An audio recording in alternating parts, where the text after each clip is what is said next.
오늘 녹화 시작할게요. 좀 방송이 늦었어요. 지금 12시인데 좀 일이 있어가지고 오늘은 이론 부분만 해드릴 거예요. 오늘은 해드릴 내용은 다른 건 없고요. 이제까지 했던 거 중에서 이제 유아트 통신이라는 걸 가지고 이제 진행을 할 거예요. 그러니까 유아트 통신이라는 내용은 그렇게 어려운 게 없는데 사람들이 이제 개념 규격 이런 거를 많이 헷갈려 하세요. 그래서 그런 부분을 이제 조금 정리를 해드리는 입장에서 좀 말씀을 드리고 어떤 것들이 있는지 이제 좀 설명을 해드리도록 하겠습니다. 먼저 데이터 시트를 좀 켜드려야 되는데 잠시만요.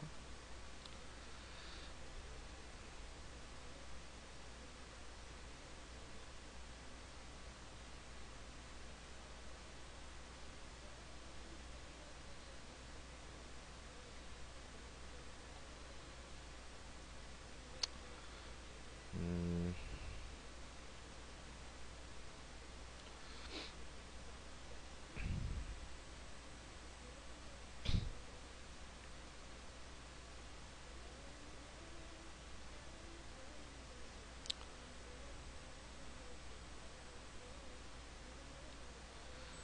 시작을 하겠습니다. 유아트 통신이라는 거는 우리가 흔히 쓰는 마이크로 프로세서 내부에 항상 필수적으로 들어있는 것 중에 또 한 가지예요. 그러니까 앞전에 이제 말씀드린 것처럼 뭐 인터럽트, 타이머, 그다음에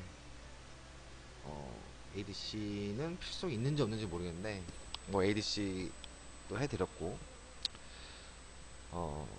타이머가 말씀드렸고 그 중에 하나 더 있는 게 이제 통신인데 통신 프로그램 중에서 통신 인터페이스 중에서 이제 가장 또 필수적으로 많이 쓰이는 거 그게 이제 유아트 통신이에요. 유아트 통신이라는 게 이제 많이 쓰이는 이유는 음, 유아트 통신이 많이 쓰이는 이유는 첫 번째가 뭐냐면 보다 쉽게 통신은 가능하고요. 통신 가능하고요. 그 다음 두 번째 개발자들 입장에서 디버깅 용도로 많이 써요. 용도로 많이 쓰고 세 번째로 유아트 통신으로 응용된 통신 프로토콜들이 많아요. 통신 프로토콜이 아니라 통신 규격들이 많습니다. 그래서 이제 유아트 통신이라는 걸 대표적으로 사람들이 많이 이야기를 하고요.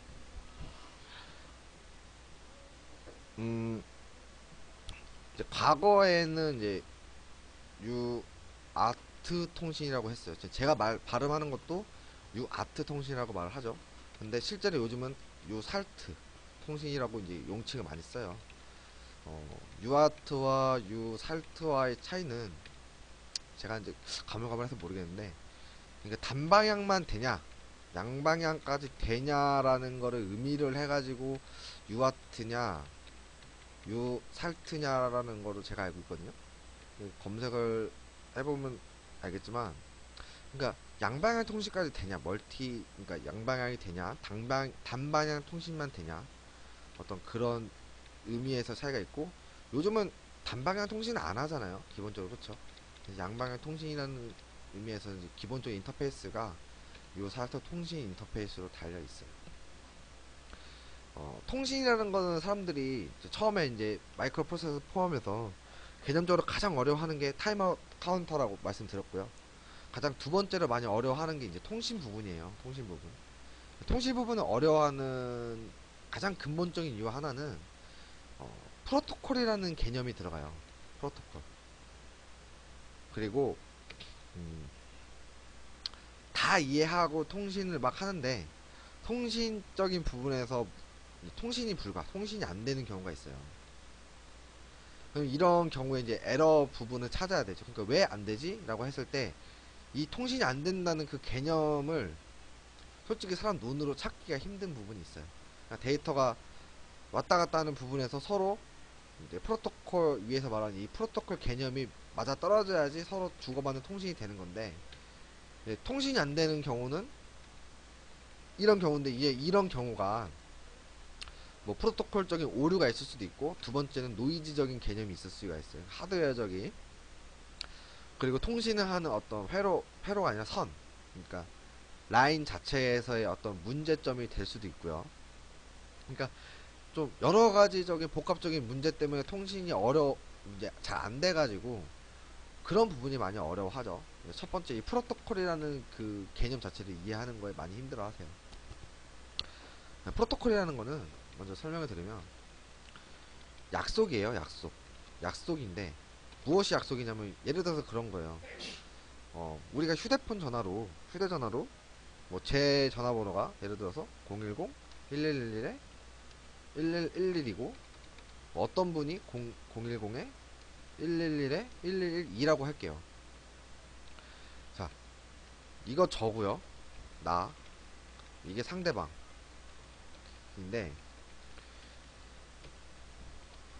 내가 상대방에게 전화를 하려면 010-1111에 1112로 전화를 줘야지만 이 사람이 받을 수가 있는 거예요. 그쵸? 또는 이 사람이 나한테 전화를 주기 위해서는 무조건 이 번호로 전화를 줘야지만 전화가 되는 거죠. 그러니까 결국은 서로 자신이 갖고 있는 어떤 약속된 번호로 연락을 해야지 서로 통신이 되는 거예요. 프로토콜이라는 개념은 이거와 좀 많이 비슷해요. 그러니까 좀 이제 논리적인 개념에서 프로토콜을 이해하는 게 좋지만 개념 자체는 이런 거랑 같아요. 내가 1이라는 숫자를 상대방한테 보냈는데 상대방이 1을 받아야지 정확한 통신이 된 거고요. 또 이 사람이 2를 나한테 보냈는데 내가 2를 정확하게 받아야지 내가 정확하게 통신이 됐다라고 말을 하는 거죠. 그쵸? 내가 1이라는 숫자를 보냈는데 상대방이 1이라는 숫자를 못 받고 뭐 2라는 숫자를 받았으면 이거는 데이터는 어쨌든 연결은 됐다고 할 수 있지만 솔직히 통신이 됐다고 말하기는 어려워요. 통신이 됐다고 말하기는 어려운 거죠. 그쵸? 이런 개념이 이제 프로토콜이에요. 그러니까 내가 너한테 1을 보냈으면 너도 나한테 1이라는 거를 받을 수 있게끔 뭐 약속을 해줘야 되지 않겠니? 라고 하는 개념에서 어떤 규격적인 약속을 하는 게 이제 프로토콜인 거죠. 이 프로토콜이라는 게는 모든 통신의 프로토콜이라는 개념이 다 있어요. 뭐 이더넷 통신, 뭐 UDP, TCP, 뭐 UART 통신, 시리얼 UART 통신, 뭐 I2C, 그다음에 SPI 통신 이런 것들 전부 다 자기들만의 프로토콜적인 타이밍도를 다 갖고 있는 거예요. 그래서 우리가 지금 어쨌든 그 수많은 통신들 중에서 이제 UART 통신이라는 개념적인 프로토콜을 이제 공부를 시켜줘야 되는 거죠. 그쵸? 그래서 이 개념, 그러니까 UART 통신을 쓰려면 적어도 프로토콜 이 약속은 지켜줘야 된다. 그 다음에 UART를 응용을 시켜서 뭘 하고 하는 거는 그 다음번에 알려드릴게요. 바로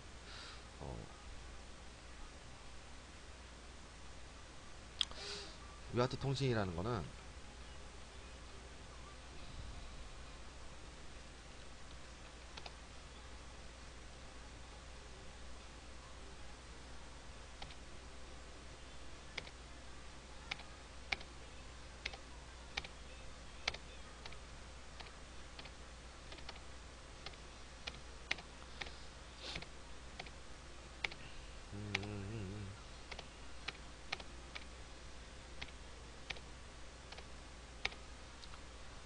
이런 것도 다 통신이에요. 앞에 위에서 봤던 캔 통신, USB 통신 이런 것도 다 통신인데 그 여기에 나와 있는 설명은 뭐냐면 USB 통신이 갖고 있는 프로토콜은 뭐냐, I2C 인터페이스가 갖고 있는 프로토콜은 뭐냐 이런 걸 설명해 주는 거예요. 그러면 UART 통신 우리가 하는 거는 UART 통신이죠. UART 통신 프로토콜은 이런 거 읽어보는 것도 중요한데 뭐 이거는 이제 통신하다가 나올 수 있는 여러 가지 에러에 관련된 거를 말씀드리는 거예요. 그리고 TX-RX 그러니까 데이터를 주고 받고 하는 그 라인을 말하는 거고, UART는 비동기 방식이 있고 동기 방식이 있어요. 근데 실제적으로 동기 방식은 잘 쓰진 않습니다. 거의 비동기 방식으로 많이 써요. 그 이유에 대해서 나중에 설명드릴게요. 우선 프로토콜 개념을 먼저 한번 보여드릴게요. 유아트 통신이라는 게 무엇이냐? 이제 이게 기본 유아트 통신의 프로토콜입니다. 어, 그림을 하나 그려드릴게요. 그림 하나 그려드리고,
자, 이런 게 있어요. 자, 이거 하나가 하나의 비트입니다. 하나의 클락 타이밍이라고 할게요.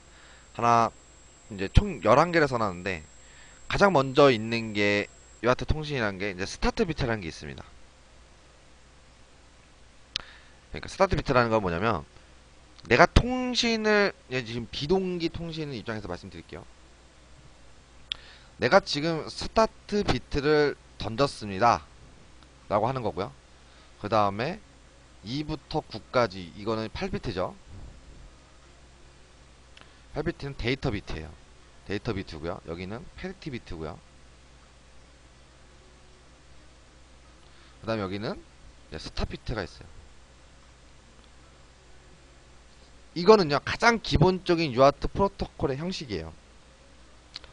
스타트 비트가 하나가 있고요. 데이터 비트가 8개가 있고, 그 다음에 패리티 비트가 하나 있고요. 스톱 비트가 하나가 있고, 이게 이제 가장 기본적인 그 유아트 통신의 프로토콜 개념인데, 사람들이 잘 알고 있어야 되는 게 있어요. 각 비트별 의미하는 게 과연 무엇인가를 정확하게 알고 있어야 되는 게 가장 중요합니다. 자, 앞에서 아까 말씀드린 비동기 통신과 동기 통신 중에서 왜 동기 통신보다 비동기 통신을 많이 쓰냐고 하냐면, 동기라는 거는 뭐예요? 말 그대로 내가 통신하는 게 하나가 있고 두 개가 있고 세 개가 있고 네 개가 있으면 이 네 개가 말하는 어떤 그 클락 속도라는 거죠. 속도. 내가 너한테 100이라는 속도를 받으면 받는 애도 100이라는 속도를 받을 수 똑같이 받아야지 데이터를 정확하게 넘길 수 있는 거겠죠. 내가 10이라는 속도를 보내는데 상대방은 20이라는 속도를 받게 되면은 데이터가 정확하게 넘어가지 않는 거랑 똑같은 거예요. 자, 세상에 나와 있는 모든 시스템, 그리고 이 유아트 통신이라는 거는 되게 번역적으로 많이 쓰이는 거예요. 컴퓨터에도 많이 쓰이고요. 뭐 MCU 대 MCU도 많이 쓰이고, 뭐 기타 인터페이스들과 연결, 그 다음에 다른 어떤 모듈들과 연결을 많이 써요. 그럼 각각의 모듈들에 들어있는 MCU가 다 공통될 거라고 생각을 할 수가 없고, 그렇죠? 다 다르단 말이에요. 그 배포하는 속도라는 게. 그렇기 때문에 예를 들어서 내가 보내주는 게 동기인데 메인 마스터라는 개념, 그러니까 중심이 되는 어떤 그 속도가 20MHz라고 하면 받는 애들도 전부 다 20MHz의 공급을 갖고 있어야 된다는 거예요. 맞추기 힘들죠. 그러니까 호환성, 연동성이라는 부분이 많이 흔들리는 거예요. 그런 제품이. 그러니까 내 제품이랑 남 제품이랑 연동시키기에 가장 힘든 게 그런 동기적인 부분이겠죠. 같은 회사에서 같은 제품, 같은 세트를 만들 때 동기화 시키는 거는 문제가 될 건 없지만 세상에 내 제품만 사용해가지고 모든 제품을 완성시키는 거는 세상에 없듯이 이 통신이라는 것도 마찬가지예요. 그렇기 때문에 비동기적인 부분을 통신에 써서 그냥 난 이런 식으로 보낼 테니까 너도 이런 식으로 받아라고 하게 되면은 내가 속도가 물론 타이밍 속도를 맞춰도 되겠지만 공급되는 어떤 메인에서 제공하는 클락이라는 게 공통될 필요가 없는 거죠. 그런 게 가장 이점이 되는 게 비동기 통신이에요. 그러니까 나는 야 나 이제 시작해 데이터 보냈어 여기에 보인 것처럼 그 다음에 페널티 비트를 보냈고 그 다음에 스탑 비트를 보낼 거야 이 약속만 지켜주고 야 내가 각 하나하나 비트를 보내는 속도가 예를 들어서 1MHz야 그럼 너도 1MHz만 만들어줘 라고 하게 되면은 전혀 문제가 되지 않는다는 거예요. 동기라는 거는 클락 자체가 동기화 되기 때문에 메인 시스템의 클락이 정확하게 다 맞아야 된다는 거지만 이 비동기라는 거는 실시간으로 내가 쉽게 바꿔줄 수 있다는 점이 장점이 되는 거죠. 물론 어 잠시만요.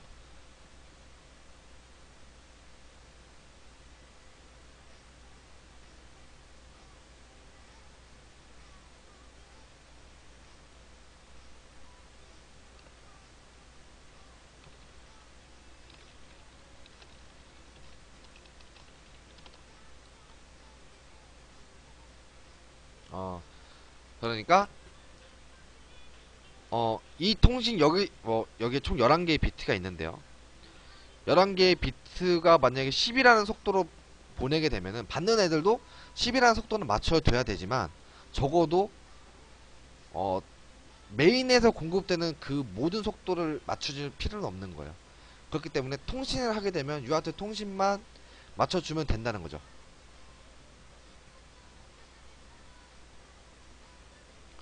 자, 그러면은 비동기와 동기의 어떤 그 장점과 단점, 그러니까 왜 비동기가 좋냐 그런 부분에 대해서는 제가 간단하게 말씀드렸고, 자, 유아트 통신에서는 가장 기본적인 이거는 거의 규격처럼 되어 있는 거기 때문에 이건 약속이에요.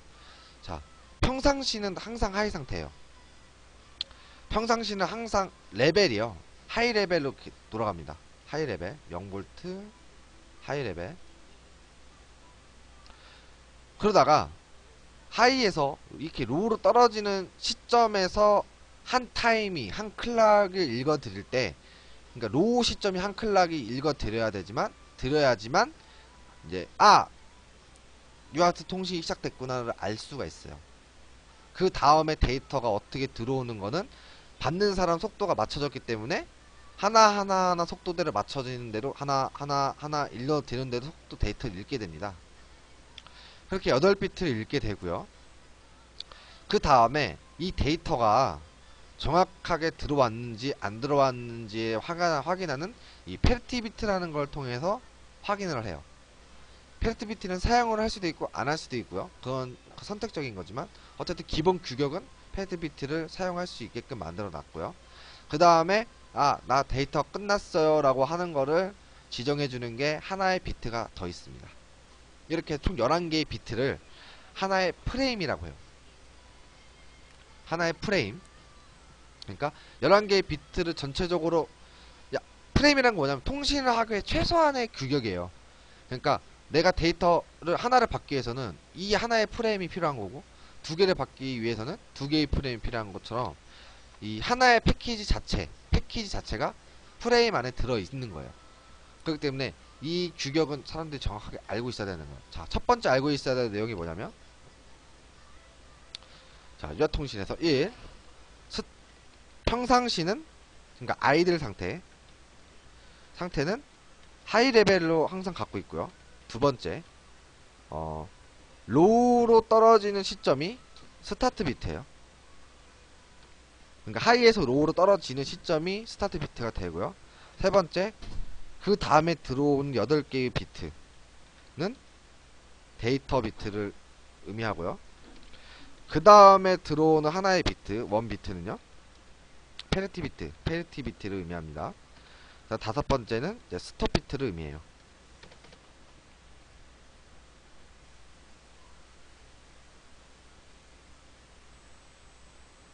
이해되셨죠? 어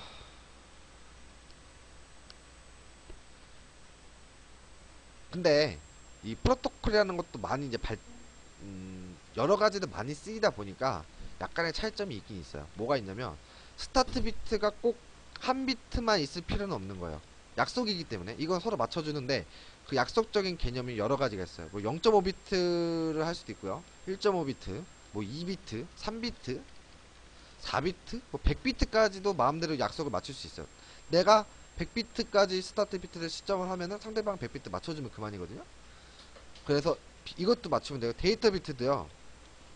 4비트도 할 수도 있고요. 6비트, 7비트, 8비트, 9비트 다 맞춰줄 수 있어요.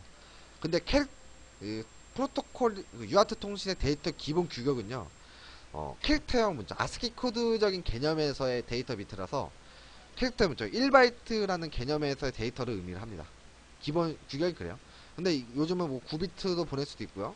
데이터가 뭐 10비트도 있고 여러 가지가 있어요. 이것도 맞춰주면 되고 페리티 비트도 1비트가 있을 수 있고 2비트가 있을 수도 있고 또는 있거나 짝수, 홀수 1비트만 있겠죠. 거의 1비트만 할게요. 짝수, 홀수 그 다음에 안 쓸 수도 있어요. 자, 스타트 비트도 마찬가지예요. 개념 이론 자체는 1비트지만 2비트가 있을 수도 있고 3비트가 있을 수도 있고 4비트가 있을 수도 있고 뭐 1.5비트, 0.5비트가 있을 수도 있는 거예요.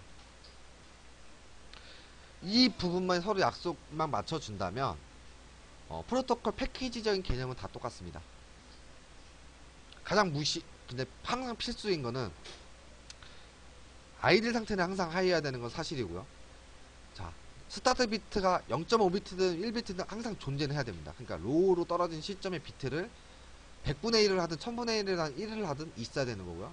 그 다음에 데이터라는 건 당연히 있어야겠지만 뭐 아스키 코드 문자 전체를 보내고 싶으면 최소한 8비트. 요즘 아스키 코드가 좀 길어졌죠. 그래서 9비트까지 쓰긴 해요. 그래서 그 개념 그 다음에 페리티 비트는 없어도 되고요. 있어도 되고 없어도 되고요. 스탑 비트도 항상 있어야 됩니다. 자, 스탑 비트는요. 로우에서 하이로 되는 시점.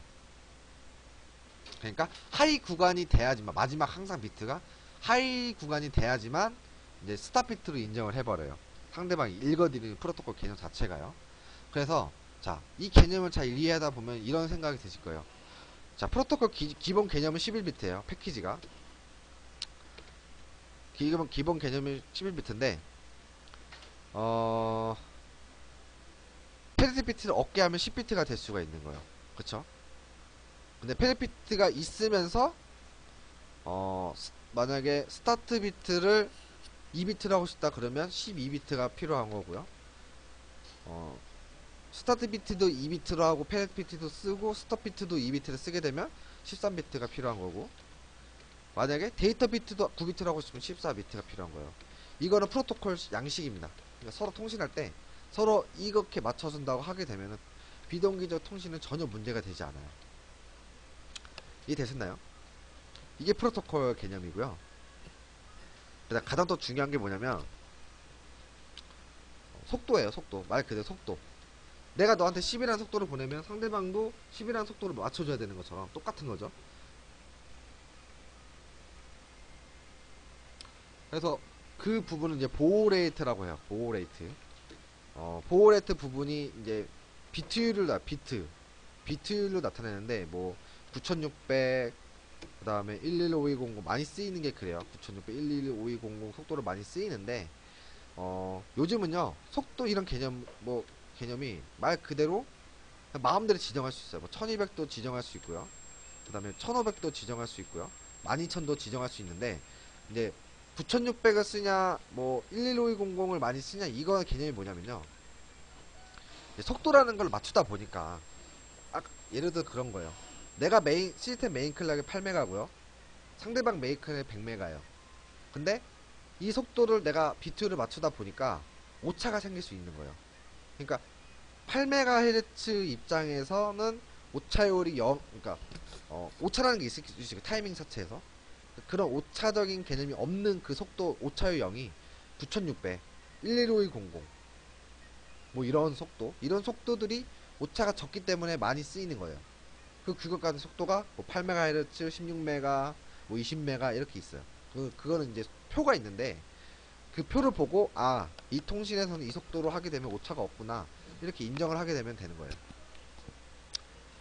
그래서 유아트 통신이라는 거는 프로토콜 자체가 이러한 개념을 이해하고 계시면은 이제 보다 쉽게 이해를 할 수 있는 거고, 그래서 마찬가지예요. 이제 뭐야, 코텍스 M3에서는요 스타트 비트 로우에서 떨어지죠. 하나의 비트를 갖고 데이터 비트 8개를 갖고 있어요. 그렇죠? 8개를 갖고 있고요. 9개까지 쓸 수 있다는 거예요. 대신에 페리티 비트를 쓸래 아니면은 데이터 비트를 9개를 쓸래를 차이를 이렇게 놔뒀네요. 여기서는. 그쵸? 그래서 페리티 비트를 사용하지 않으면은 데이터 비트를 8개까지 쓸 수 있고요. 스타 비트는 하나로 놔뒀어요. 그쵸? 이걸 하나의 패키지를 놨기 때문에 적어도 코텍스 M3에 들어있는 최대 패키지는요, 하나, 둘, 셋, 넷, 다섯, 여섯, 일곱, 여덟, 아홉, 열, 11개의 비트가 최대입니다. 그 다음에 넥스트로 또 넘어가는 거고요. 아래 거는 이제 7비트까지 하고 페리티 비트를 빼버렸네요. 그쵸? 페리티 비트를 빼버리고 추가를 했으니까 이거는 데이터 비트가 8개, 이거는 9개인 기트 스타 비트 1을 다 써놨죠. 이건 필수적인 거로 이렇게 써놓은 거예요. 그리고 항상 하이 상태는 아이들 프레임이라고 하는 거죠. 그렇죠? 평상시에 아이들 상태에 돼 있다가 로우로 떨어지는 어떤 스타트 비트가 시점이 되면 데이터를 읽어드린다는 거예요. 그리고 로우를 계속 하면요 브레이크 프레임이에요. 그러니까 계속 꺼져 있는 거죠. 그러니까 이거 에러적인 시점이 되는 거고요. 그러니까 에러든지 뭐든지 그게 다 이유가 있는 거예요. 트랜스퍼, 그러니까 전송하는 핀이 있고요, 받는 핀이 있고요, 그러니까 RX 핀이 있고요. 그 다음에 스톱 비트는 뭐 0.1, 1.5, 2 스톱 비트까지 사용을 할 수 있대요. 최대 이게 써 있는 거죠. 그러면 비트가 13비트, 12비트까지 추가가 된다라는 거고요. 여기 써 있네요. 그쵸? 이렇게 프로토콜 형식이 다 똑같아요. 요거는 이제 2분의 1과 2분의 1 스탑 비트를 쓴 거예요. 그러니까 1.5 스탑 비트를 쓴다는 거고, 여기는 2 스탑 비트를 쓴다는 거고요. 요거는 0.5 스탑 비트를 쓰게 되면 이렇게 된다는 거를 보여주는 거예요. 이게 다예요. 유아트 통신은. 그래서 아까쯤에 11비트 하나하나를 전체를 봤을 때 이게 하나의 프레임이라는 거고요. 그 프레임이 하나가 될 때마다 하나의 데이터를 넘겨. 그 다음에 두 개의 데이터를 보내고 싶으면 두 개의 프레임. 근데 이 데이터는 아스키 코드에 되어 있는 아스키 코드 값의 데이터로 넘어간다는 거예요. 그리고 TXE라는 건, TC라는 건 인터럽트라는 거예요. 결국 뭐냐면 유아트 통신 시작점에서 플레이가 터지면요, 아, 나 유아트 통신 보낼 준비가 됐어요 라고 하는 인터럽트 플래그라는 거를 쓸 수가 있고, 그 데이터는 이렇게 넘어간다 라는 거를 이제 설명을 해주는 거예요. 오늘은 좀 많이 늦고 했으니까 다음주에 그 펌웨어를 하면서 더 자세하게 설명을 드릴 거고요. 오늘은 가장 기초적인 개념을 먼저 설명을 드릴게요. 한 번도 접해보지 않는 입장에서 설명을 드리는 거예요. 그러면 생각을 해보세요. 개념은 여기 다예요. 근데 그런 것도 있어요. 통신이 예를 들어서 나랑 상대방 속도가 안 맞아. 그러면 나는 너 데이터를 정확하게 받고 있지 않아요 라는 어떤 걸 알려주는 게 있어야 되는 거잖아요. 그걸 안 알려주면은 데이터는 계속 엉뚱하게 데이터로 넘어가고 나는 데이터가 정상적으로 보내고 있다고 생각을 하는 거예요. 근데 그런 에러를 이제 표시해 주는 게 이런 에러들이에요. 그러니까 규격을 정해 놓은 거예요. 뭐 프레임 에러, 오버런 에러, 노이즈 에러, 펠티 에러, 이런 거를 이렇게 네 가지의 에러 플래그를 만들어 놓은 거예요. 그러니까 통신하는 과정에서 오버런 에러가 떴는지, 노이즈 에러가 떴는지, 프레임 에러가 떴는지, 펠티 에러가 떴는지에 대해서 알려주는 거죠. 그 노이즈 에러가 뭔지, 프레임 에러가 뭔지는 한번 검색을 해보시든지 데이터 시트에 읽어봐서 이런 에러구나 라고 이해를 하시면 좋겠고, 근데 그런 건 있어요.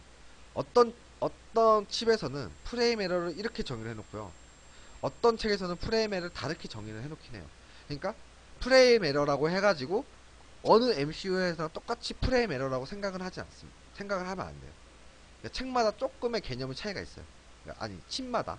그래서 내가 예를 들어서 아트메가 128에서 프레임 에러를 이렇게 이해를 하고 있었는데 코텍스 M3에서 똑같이 프레임 에러를 이렇게 이해하시면 안 돼요.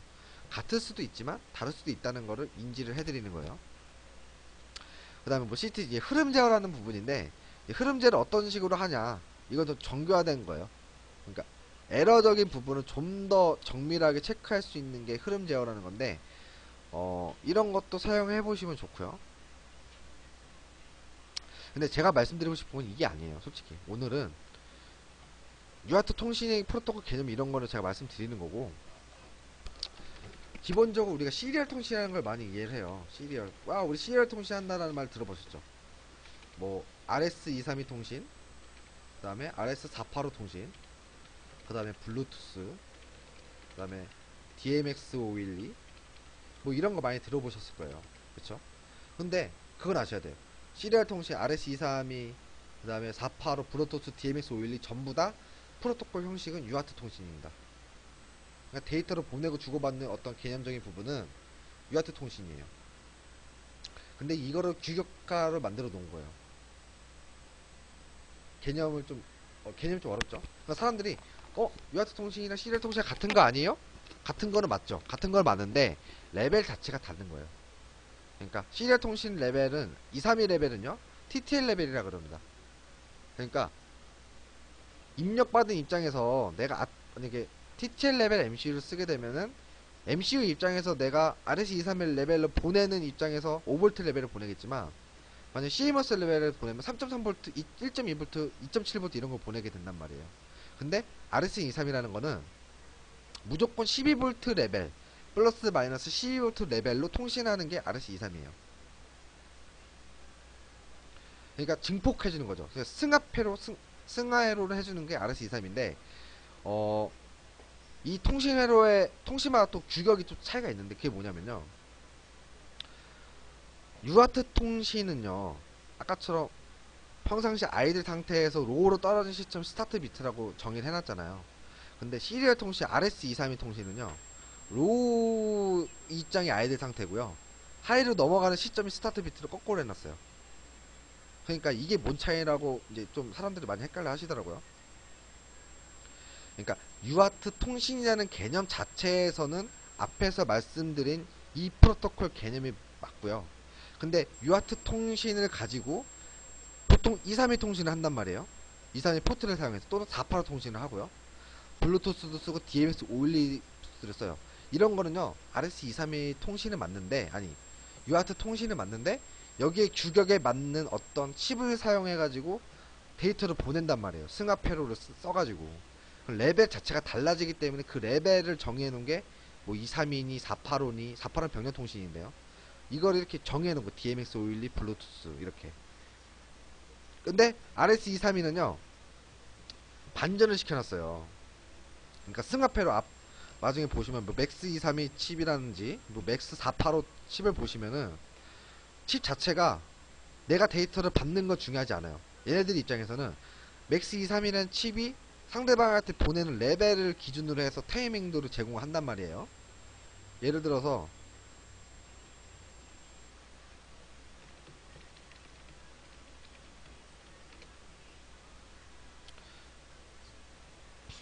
이건 이제 맥스 232 칩이라는 거예요. 그러면 RS232라는 거는, 자, 여기 단은요, 여기 보이시죠? 여기 단은 UART 통신 입장이에요. 그리고 여기 단은요 RS232 입장입니다. 그러니까 사람이 나 UART 통신을 RS232로 쓸 거야 하면은 맥스 232와 MCU 입장에서는 UART 통신의 프로토콜 개념으로 이해를 하시는데, 실제로 나 RS232 통신, 상대방이랑 RS232 통신을 할 거야 하게 되면은 이 레벨 입장에서 타이밍도를 계산한단 말이에요. 그래서 맥스 232라는 칩을 상대방도 달아주면 나도 달아줘야 한다는 입장이, 전압 레벨이 다른 것도 있지만 프로토콜이 반전이란 말이에요. UART 통신은 로우에서 하이에서 로우 떨어지는데, 맥스 232에는 얘는 로우에서 하이로 떨어지기 때문에 레벨이 반전이잖아요. 그러니까 프로토콜 프레임이 안 맞죠. 그쵸? 타이밍 자체가 맞지 않겠죠. 그래서 타이밍도 해석을 할 때 시리얼 통신을 검색을 하면요 맥스 232, 뭐 맥스 485 이런 게 떠요. 그 타이밍들을 보여주면은 이 RS232 레벨에서의 타이밍들을 보여줍니다. 그러니까 시리얼 통신을 검색을 하게 되면. 근데 시리얼 통신이 RS232라고 해가지고 그거 유아트 통신이에요 라고 말을 하면 이건 틀린 거예요. 내가 제어하는 입장은 유아트 통신이 아니 유아트 통신이 아니라 유아트 통신이 되는데 실제로 MCU와 통신하는 거는 시리얼 통신이란 말이에요. 그러니까 레벨이 좀 차이가 있죠. 그러니까 그런 부분을 헷갈려 하시면 안 돼요. 나중에 보실 때. 여기는 타이밍들을 보여주지 않았는데 그림이 있나?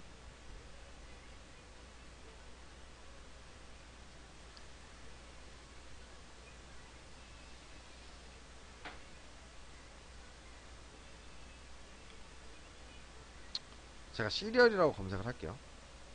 칩만 나오니까. 아니 RS23이라고 검색을 하겠습니다. RS23이라고 검색을 하면요 타이밍도가 만약 나오면 자 안나오나? 뭐 나오는 게 하나도 없네. 이게 RS23이 포트예요. 그러니까 통신 케이블 규격 케이블이고요. 그러니까 RS23은 통신을 쓰려면 이 통신 케이블을 써줘야 돼요. 약속이니까. 내가 안 쓰면 그만이야 라고 하겠지만 약속이니까 써줘야 되는 거예요. 이 칩도 232 레벨을 맞춰주는 거기 때문에 써줘야 되는 거고. 근데 그림의 타이밍도가 안 나왔네. 그거를 비교를 해줘야지 이해를 하실 텐데 구글을 해볼까요?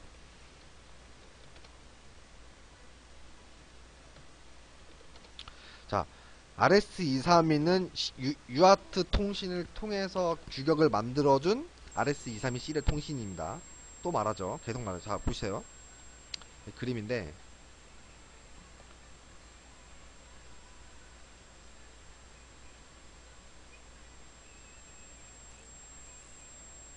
자, 보세요. RS232 트랜스퍼 레더 J라고 써있어요. 뭐예요? 그러니까 RS232 규격에 대한 타이밍도를 보여준 거죠.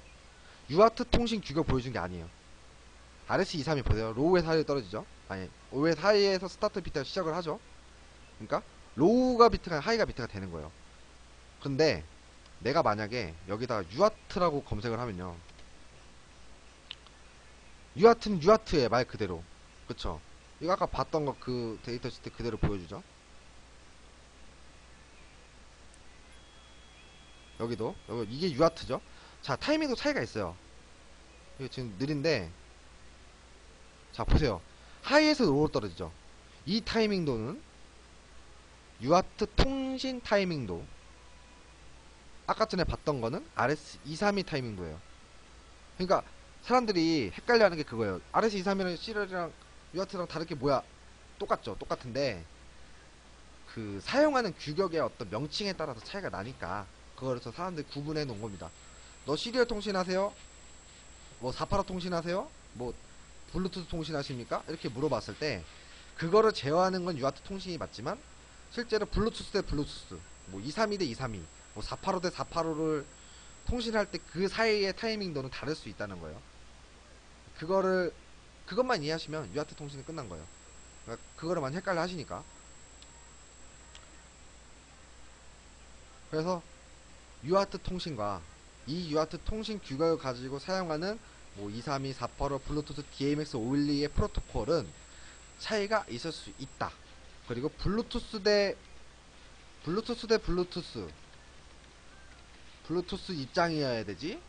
내가 블루투스 쓰는데 유아트니까 유아트 대 블루투스 입장 이렇게 생각하시면 안 된다는 거예요. 232도 232라고 했으면 232 대 232로 통신한다고 생각을 하셔야지. 232 대 유아트랑 통신한다고 생각을 하시면 절대 회로를 꾸밀 수가 없어요. 많은 사람들이 간과하는 부분이죠. 그러니까 유아트 통신이라는 개념과 시리얼 통신의 종류와 차이를 잘 아시면은 좀 쉽게 이해를 하실 수 있을 거라고 생각을 합니다. 자, 오늘 유아트 통신의 이론적인 부분 이게 다예요. 저는 이거를 말씀드리고 싶었고 다음 주에 펌웨어를 할 때 여러 가지 경우의 수를 좀 설명을 더 드리면서 펌웨어를 해드릴 거예요. 그러니까 이전에는 하루에 다 했잖아요. 뭐 하루에 2시간씩 하면서 이렇게 하니까 사람들 많이 지치고 그리고 이론도 많이 부족한데 이해도 잘 안 된 상태에서 펌웨어를 하다 보니까 사람들이 많이 힘들어 하시는 것 같고 해가지고 먼저 이론적인 개념을 먼저 박아 주시고 그 그 다음에 거기에 좀 보충 설명하면서 펌웨어를 해주시면 좀 더 도움이 되는 것 같다고 제가 판단을 해가지고 그렇게 하는 거니까 이해를 바라시고, 오늘은 좀 방송을 빨리 끝내는 거는 이론이 짧아서가 아니에요. 더 말씀드리고 싶은 내용이 있는데 좀 많이 늦어가지고요. 벌써 1시가 다 돼가거든요. 그래가지고 많이 늦어서 오늘은 개념을 이 정도로 끝내겠습니다. 네, 오늘 그 개념을 이해하는 거를 좀 이해를 하시고, 유아통신이 달려있고 유아통신 프로토콜이 어떤 식으로 되어 있고 프레임이 몇 개로 되어 있고 이 프레임은 어떤 식으로 동작을 하는지에 대한 거를 이해를 하시면 되고요. 그 다음에 유아트 통신이랑 시리얼 통신이랑 내용은 같지만 실제로 다른 거구나라는 그 구분만 확실히 알고 계시면 돼요. 그거를 구분할 줄 아시면은 제 강의는 성공한 겁니다. 근데 그게 구분이 아직도 까리까리 하다 그러면은 강의를 계속 보세요. 계속 보시고 검색도 해보시고 하면서 공부를 하시면은 이제 보다 더 정확한 개념을 알고 넘어가시는 거라고 생각을 할 수 있겠습니다. 타이밍도 에러, 어떤 식으로 하면 에러가 뜨고 그 에러를 이용해서 어떻게 이용을 할 수 있고 이런 거는 펌웨어를 하면서 제가 설명을 드리겠습니다. 다음 주에. 오늘 강의는 이렇게 마칠게요.